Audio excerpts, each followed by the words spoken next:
All right, number 3 says potassium cyanide can be made, potassium cyanide can be made in the following way. I'm going to write the equation up on the board. KOH plus HCN yields H2O and KCN.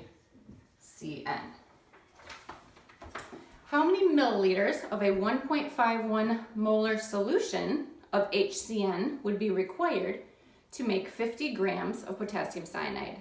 Assume there is excess KOH, or potassium hydroxide. All right, so what are we looking for? How many milliliters of HCN? So we're looking for how many milliliters of HCN. And we are starting with, would be required to make 50 grams of potassium cyanide. Okay, potassium cyanide is over here. Again, this is why you have to know like the first 20 of the atoms on the periodic table, because you should recognize this to be potassium, and then the Cn minus is a polyatomic ion, cyanide. So how many, okay, so 50 grams of this are going to be made. So we're starting with 50.0 grams of KCN. Let's make our little map here. We're going to move from grams of KCN to moles of KCN. Then from moles of KCN, we are going to move to moles of HCN. And then, of course, the problem doesn't want moles of HCN, it wants milliliters of HCN. So that is how we will reach milliliters of HCN. All right, that's our plan. Let's get started. Okay, first of all, how many moles is 50 grams of potassium cyanide? So 50.0 grams of KCN, using the factor label method. We're going to put grams of KCN on the bottom, moles of KCN on the top. Just like we did in our last problem, we can use the periodic table to tell us how much 1 mole of this substance weighs. So in 1 mole of potassium cyanide, there would be, you'd have to add up the masses for potassium, which is 39 plus 1, plus carbon, which is 12, plus nitrogen, which is 14. So if you add those together, you would find that 1 mole of potassium cyanide equals 65.1 grams of potassium cyanide. Then you divide this. 50 grams divided by 65.1 grams equals 0.768 moles of potassium cyanide. Okay, because your grams cancel out, and so you're left with moles. Great, so we are at our second step.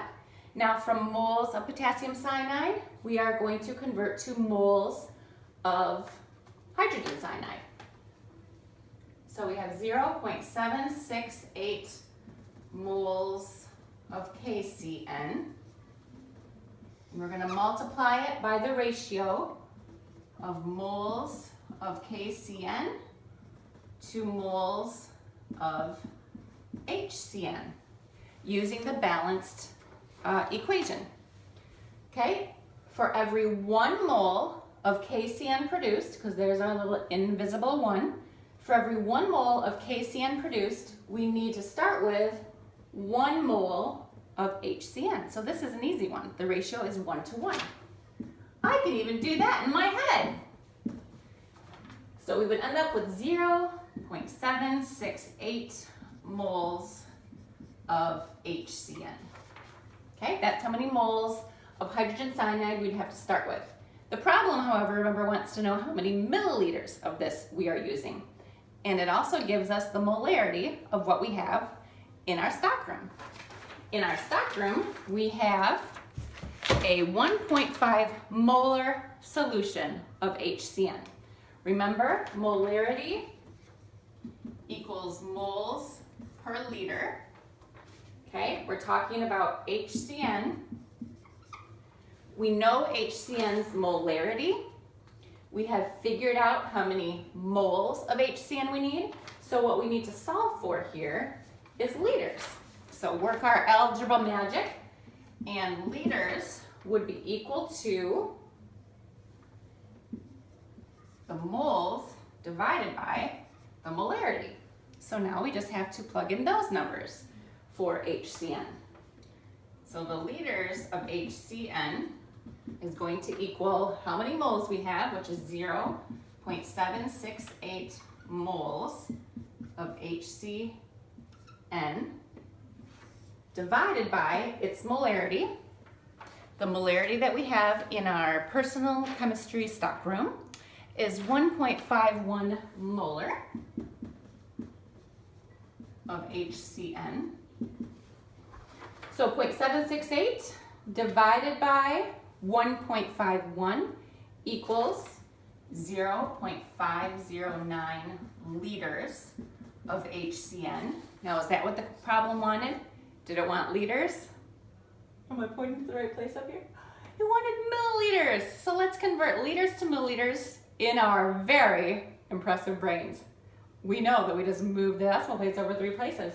So the answer would be 509 milliliters of hydrogen cyanide would be needed when it is 1.51 molar hydrogen cyanide in order to create 50 grams of potassium cyanide.